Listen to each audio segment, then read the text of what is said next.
പത്തനംതിട്ട ചരൽക്കുന്നിൽ യുവാക്കളോട് കൊടും ക്രൂരത. ഭാര്യയോടുള്ള രഹസ്യ ബന്ധത്തെ തുടർന്ന് ആലപ്പുഴ സ്വദേശിയെയും റാന്നി സ്വദേശിയെയും ദമ്പതികൾ ക്രൂരമായി മർദ്ദിച്ചു.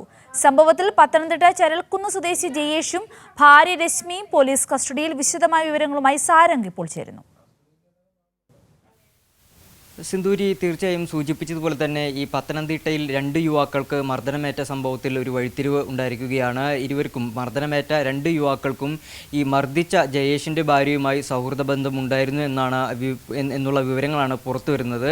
സംഭവത്തിൽ ഇരുവരും, അതായത് യുവാക്കളും ഈ ജയേഷിൻ്റെ ഭാര്യയും തമ്മിൽ നടത്തിയിരുന്ന ചാറ്റുകൾ ജയേഷ് കണ്ടെത്തിയിരുന്നു. തുടർന്നാണ് ഈ 2 യുവാക്കളെയും ഈ ജയേഷിൻ്റെ ഭാര്യ രശ്മിയെ കൊണ്ട് നിർബന്ധിപ്പിച്ച് പത്തനംതിട്ടയിലേക്ക് എത്തിക്കുന്നത്. 2 യുവാക്കളെയും തുടർന്ന് ശേഷമാണ് 2 പേരെയും ഈ വീട്ടിൽ വെച്ച് അതിക്രൂരമായി മർദ്ദിക്കുന്നത്. 2 പേരെയും മുഖത്ത് മുളക് സ്പ്രേ അടിച്ചു. അതിനുശേഷം കെട്ടിയിട്ട് ഇരുമ്പ് കമ്പി കൊണ്ട് മർദ്ദിച്ചു. തുടർന്ന് നഖങ്ങൾ പിഴുതെടുത്തു. അതിനുശേഷമാണ് 2 പേരുടെയും ജനനേന്ദ്രിയത്തിൽ ഇത്തരത്തിൽ സ്റ്റാപ്ലെയർ പിന്നുകൾ അടിച്ച് കയറ്റുന്നത്. അതായത് റാന്നി സ്വദേശിയായ യുവാവിൻ്റെ ജനനേന്ദ്രിയത്തിൽ ഏതാണ്ട് 23ഓളം സ്റ്റാപ്ലെയർ പിന്നുകൾ അടിച്ച് കയറ്റിയിട്ടുണ്ട്. പോലീസ് പറയുന്നത് പ്രധാനമായും ഇവർ മനോനില തെറ്റിയ 2 ആളുകളാണെന്നാണ്, അതായത് സൈക്കോ മനോനിലയുള്ളവരാണെന്നാണ് പോലീസ് പറയുന്നത്. ഇതിനാലും സംഭവത്തിൽ ഒരു വഴിത്തിരിവാണ് ഉണ്ടായിരിക്കുന്നത്.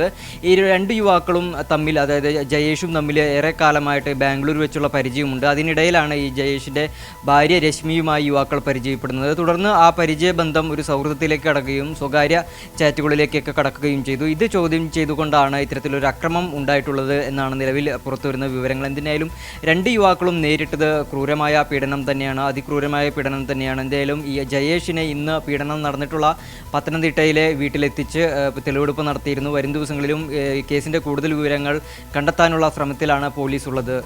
സിന്ധൂരി. അതെ, സാരംഗാണ് വിവരങ്ങൾ നൽകിയത്.